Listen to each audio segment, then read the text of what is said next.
Hey Gents fans, Matt Sosler here, and I'm joined by head coach Bryan Erikson following the Generals' 8-2 win over Maine. And coach, a fantastic game, fantastic win. What are some of your initial reactions to this one? I mean, obviously it's great to score goals. We got a lot of contributions. I mean, I think Kieffer scored two, and then we had six other goal scorers. We had seven different goal scorers for the eight. But going back, watching last night's game, I actually thought we played well. Like, we possessed the puck a lot. We forechecked really hard. We did a lot of really good things, and obviously everything we did good ended up in the back of our net. And then tonight, we didn't do a lot of great things. We played hard, but we got the bounces, and we ended up capitalizing on the chances. And it was nice to see. It was nice to see guys that haven't been scoring lately, like Cooper, get that monkey off his back, and McCanny, and Musella hasn't been in the lineup much, but he had a beautiful goal. Kiefer had two. Andrechek hasn't scored in a couple of games. He had a nice goal. It was just really good to see Hazu got his third game goal streak going, which is crazy for an AP call up. But it was nice. I mean, it's good to spread the scoring around, and also good to hopefully jumpstart some guys. And but we say the same thing after a loss. It's just one win. We got to get back to it tomorrow. We got quick turnaround. We got a game at 11:30 tomorrow afternoon, right, or morning. So can't really be too pumped about a win like this. If we go back and lose tomorrow, it kind of negates the importance of it. So we're looking forward to figuring out what we can improve on, and what we can build on to get back to what we did well when we scored goals today, and what we did well yesterday when we possessed the puck more. So hopefully we'll find a medium between those two and still manage to score a lot of goals. And in the first period, you were able to keep pace. You got a response to their opening goal, but then in the second period, you exploded for 5 goals. What happened in the locker room? Did anything change in between the first and the second period?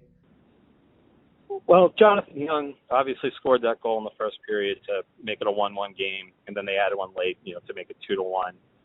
And I went in the locker room between periods, and I probably said 10 words, and the basic crux of it was just calm down.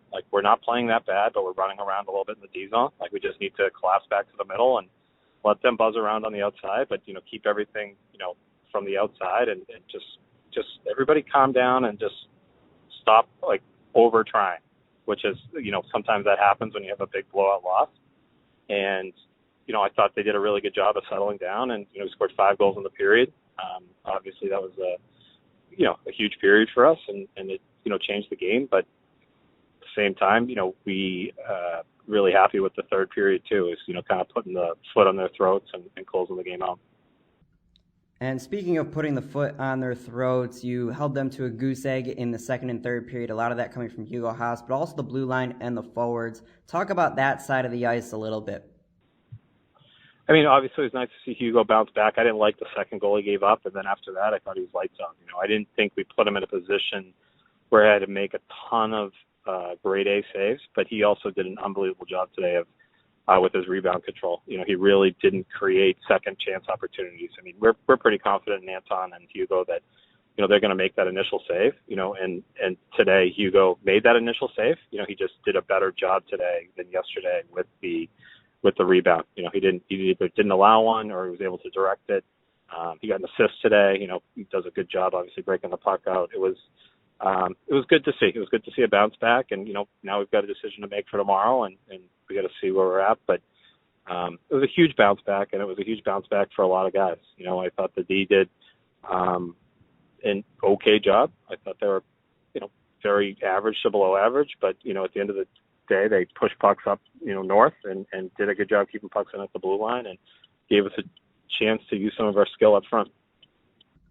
And before we move on to tomorrow, one other guy I want to point out, Brent Kieffer. We talked about him a little bit yesterday, but showing up on the score sheet, scoring twice today. What are your thoughts on his play tonight? Yeah, I mean, he moved his feet a lot more today. And I thought down last week in Jersey, he kind of struggled with his hands, just kind of, mishandling the puck. But I thought today he was, very good, very electric, and that line of Bozar and Minahan and Kieffer is a good line, and it's got enough skill, but it's got enough grit too that it's able to fight through traffic and able to really do a great job. And so and Brent, I thought he played really well, but he also, capitalized on mistakes, and it's something we need to continue to do as a team. And speaking of things that you got to do as a team, you got another game in just a few hours, 11:30 puck drop tomorrow. What do you need to do to keep the momentum going into tomorrow? Yeah, I think, Eric and I got to watch the film. We got to, kind of see areas that we can improve on. The good news is we won 8-2. The bad news, or whatever, maybe it's good news from a coaching standpoint. There's a lot to improve on. So Eric and I can, really take a look at it and see what we need to do. It's a huge game for us, right? It's obviously a really big game for us in the standings, and we're chasing a lot of teams. So anything we can do in that end is huge. And before I go, I just want to kind of give a shout out to the NA3 Generals. Clinched the playoff spot. Daryl Locke's done an unbelievable job down there with that team. Basically a completely new team from last year's 5-loss team. Disappointed that we didn't get a chance to play in the Fraser Cup last year. But Daryl's turned that program into a winning program again. And, they've already clinched the playoffs pretty early. And, just really proud of the work that those boys have done, and Daryl in particular. Yeah, I want to give you a chance to talk about the NA3HL program a little more. This team, all season, they sit at a record of 22-7. They had a good win today versus Springfield. What are your thoughts on their season so far and their program as a whole?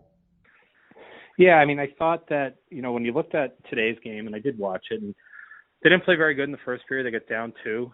And then in the second period, they did a good job kind of tying it, but then gave up a really kind of unforgivable goal late with like 12 seconds left in the second to give that lead back. But they go into the third 4-3, and they score 5 goals in the third, right, to take an 8-6 victory. I know Daryl's not happy with the performance of the team defense, but it's been great. The one thing that's been unbelievable for the NA3, like last year we were definitely a wagon and definitely very good, but we kind of had that one line with 3 guys with 100 points.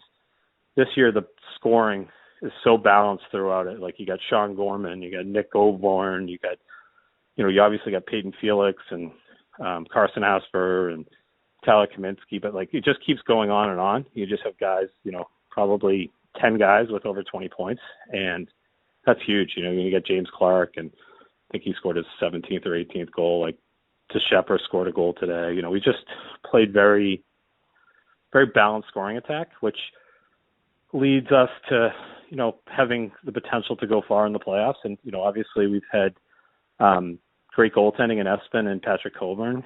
They've been doing it the last few weeks without their best, if not their best, but one of their best defensemen, Jake Kazu, who we've taken up here.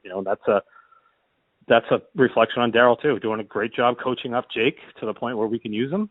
And not only can use him like as in just to fill in, but as in be an effective player for us. It shows kind of what the ladder development from the NA3 is all about. Same thing when you look at guys like, Adam Smith and, John Musella, who came from our 18s program and, had big impacts on the game today.